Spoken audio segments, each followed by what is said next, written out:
هو المجال عشان تبقى من العروض كسبان. جايب لك الكبه السكاني علشانك مش عشاني. جايب لك يا باشا الكبه، بص الاتنين سرعه يا يوسف، وحاجه كده اللي حكايتها حكايه اللي مختومه. بص كده يا باشا، مختومه بختم الاستانلس ال 304.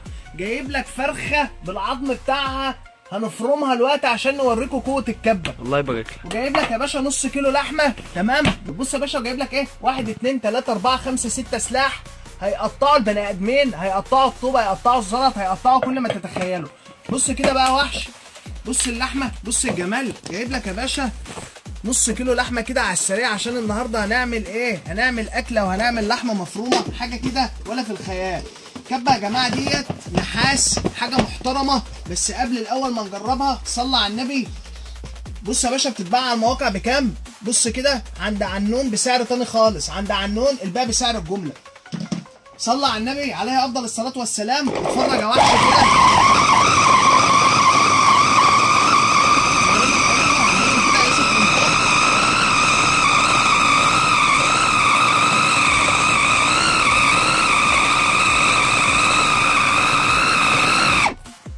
بص يا باشا الجمال، بص العظمه، بص الحلاوه.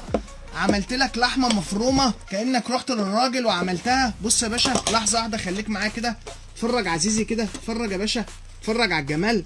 عملت لك شويه لحمه مفرومه اقسم بالله حكايه الحكايه. تسلم ايدك يا باشا. بص بقى يا باشا هنجرب بقى ايه التجربه اللي الناس كلها بتسالنا عليها وبتقول لنا الكبه فعلا قويه يا باشا. الكبات ديت بتنافس كبات فريش، بتنافس كبات تورنادو، بس اقسم بالله بنص الثمن واقل من نص الثمن. بص يا باشا بالعظم بتاعها زي ما انت شايف اهوت، تمام. حاطط لك فرخه بالعظم بتاعها عشان تعرف قوتها. بص يا وحش كده، حاجه والله العظيم خيال. الكبه بتاعتنا كبه اصليه. اتفرج كده يا باشا، اتفرج كده يا وحش. كل اللي هنعمله هنشغلها.